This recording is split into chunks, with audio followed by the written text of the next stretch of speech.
Okay, so I would like to welcome everyone to another edition of Meet the Candidate. And our goal here, just to remind you, is to get to know each candidate at a more personal level, find out who they really are, and we're going to do all that in 15 minutes. So I would like Ms. Tamera, if you would introduce yourself, then we'll get started with some questions. All right, my name is Tamera Bounds, and I'm running for Mansfield City Council, Place 2. Excellent. And tell us where you were born and raised. Well, if you can tell by my accent, I'm a native Texan, and so I was born and raised in Lubbock on a farm between Lubbock and a little town called Newdill. I'm the oldest of 4 kids. We raised cotton, feed, hogs, had corn, okra. That's why I like the farmers market so much. So we raised our own food, and but that's where I was raised and learned to drive at an early age so I wouldn't have to ride the bus, and I could bring my brothers and sisters to school so that we could get back and do the chores on the farm. Okay.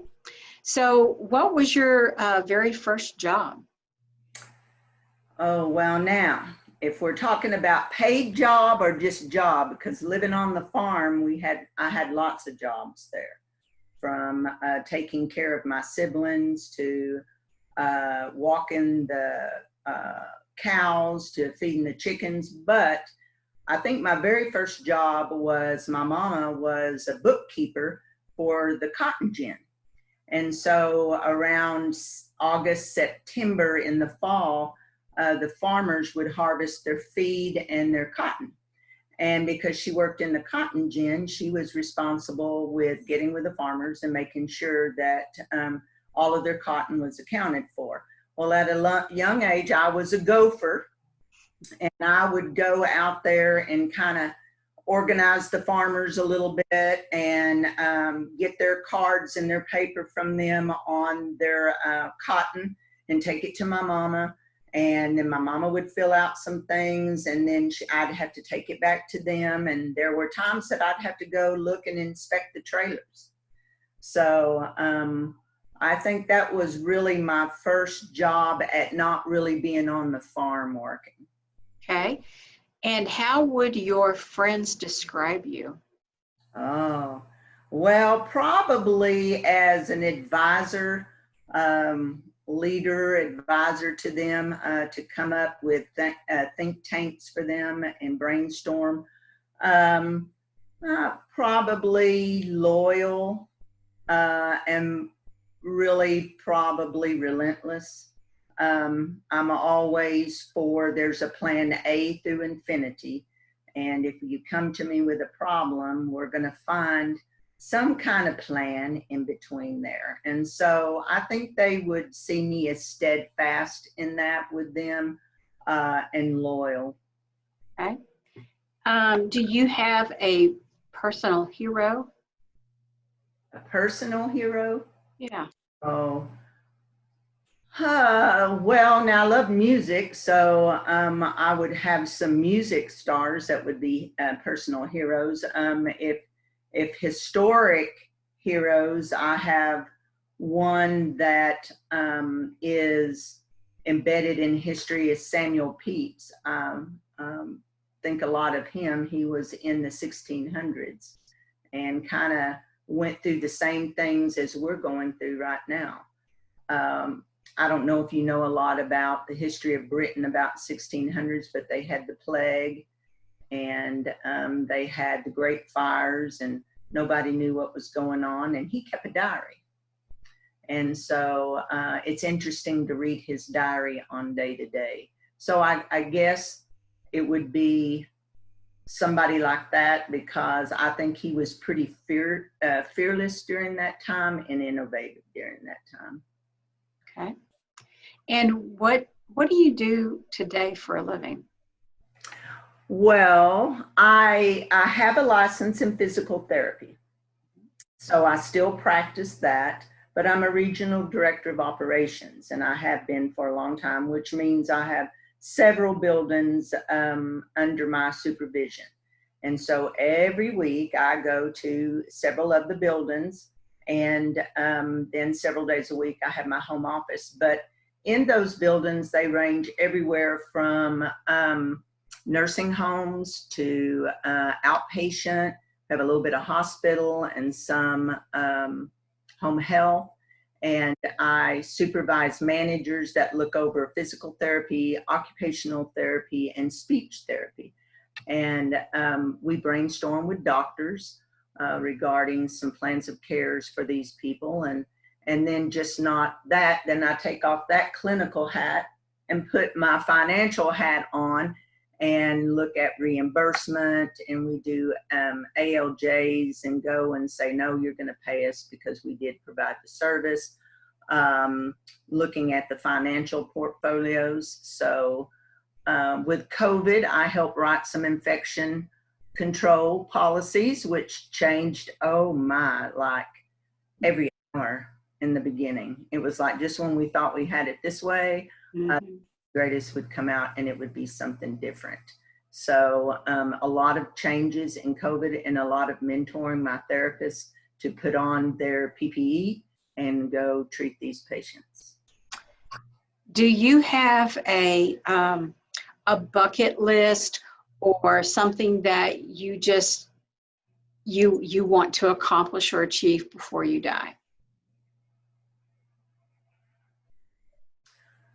Well, oh, that's pretty deep. Done a lot. I think that I work a lot in the environment. In healthcare, we've been working on some policies on research. I like research, so I'd like to see myself be involved in some of that. Recently, I was chosen to do some research in the COVID. Don't know where that'll go because I went for my pre-cert, and we'll see how that goes. There's lots of people I was encouraged to see, lots of people that had applied for it. I want to see my grandkids grown, and I have 11 of them, and I'd like to see them grown.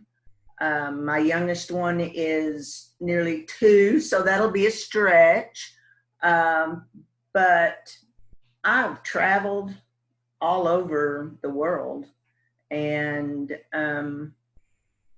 I've seen a lot, and I've read a lot and worked with people. I think I would just like to continue to be part of the environment and make sure that when I do die, that I leave it in maybe a better place than I found it. Okay. Do you have a lesson that you learned in your childhood that resonates with you today? Well, I love my granny very much and thought the world of her.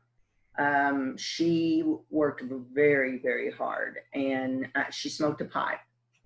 And she would set out, we farmed all together, my father, his brother, and their father all farmed together. And so I had the luxury of being able to walk over to my granny's house all the time. And we sat out on the front porch, and she would smoke her pipe. And she was a very, very religious person. And she would always tell me that I needed to remember that all of us are connected. The universe, God, the earth, the way, you know, the food, people, humanity, we're all connected. And I should never forget that. And I should always work to make sure that there's a balance for that in my life, and that there's a balance for that in my space, whatever my space is. And so I think, and I think because she would put on her boots and go out in the rain and get on the tractor, and I could see her work just as hard as everyone else, I think it inspired me to know that hard work is not something to be afraid of. And at the end of the day, you make your own future with lots of grit that I saw with her. And so I live by that and teach that to my grandkids every day. So how do you maintain that balance? I To check out a little bit every once in a while, because in my world, with everything that's going on right now with COVID and some of the people that we've lost in some of our facilities, and then I'm very active in the community. I have to make myself check out and go sit on my back porch. Now, if you've ever seen my back porch, cows come down there. So this is why I love where I live, because it's still one of the few places here in Mansfield where no homes or anything is built right here. So we have cows. So I love to go and I sit in my backyard, and then I have to quiet myself. I have to quiet my mind. I mean, let it go and just quiet my mind, and then just listen. My granny used to tell me, you need to listen for 5 things. You need to listen for the wind, listen for birds, listen to see if you can hear a fly fly, and then nothing. And once you hear nothing, then your mind is quiet, and then you need to reflect inside. And then when I go out and I can reflect inside, I just talk to God and the universe and say, here's my issues and here's my concerns and what can I do? And damn it, it's been a long day today and somebody needs to talk me off the ledge. And I think once you can free your mind and clear your mind, just let it go for a little bit, then you can feel things and you can get a clearer picture. And within that comes the balance, but you have to know that you need to have that balance in your life. You just can't go on and on all the time. You'll burn out.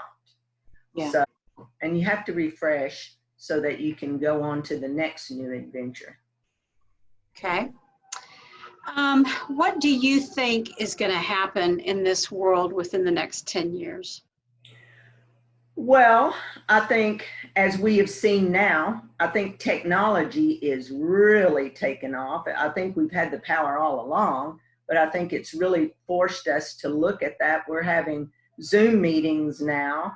You can connect. I've been connected with some of my employees that I can't go into the buildings, maybe because they're positive, through Zoom and through some other apps for meetings and good old FaceTime. Apps like Marco Polo I do with my grandkids, which is hilarious. So there's all different kinds of technology that's coming out there to better enhance our communication, but also technology for the social piece. Food, my gosh, you can order your food almost anywhere nowadays. I think we're going to expand in the area of healthcare for sure. With technology, we've already seen telemedicine, telehealth. I don't know if you've experienced that yet, but I've experienced it. My therapists are doing it, and it certainly is interesting. Also in the area of research, I've been watching a lot about the vaccines and about how our technology has just given us warp speed, if you will, on developing that and looking at the genetics for all of that. And to also looking on the shelf at some of the meds that we already have and repurposing them, because now we have the technology for that. So I think that we will go into a new decade with medicine for sure. And I think that we will in space somewhat. I've watched a little of that. And I think that there's an incentive to explore our universe and go further out and see what's going on out there. So I think it's that we have been propelled into another paradigm. And I think that there will be some changes in these areas. And I think that it'll be great. I think the traditional things that we were used to, like on going to school, some of that will phase a little bit more into online learning, which some of homeschools have already been doing for years. My daughter has homeschooled for years. And so I think we'll see some of that, but I think it's exciting.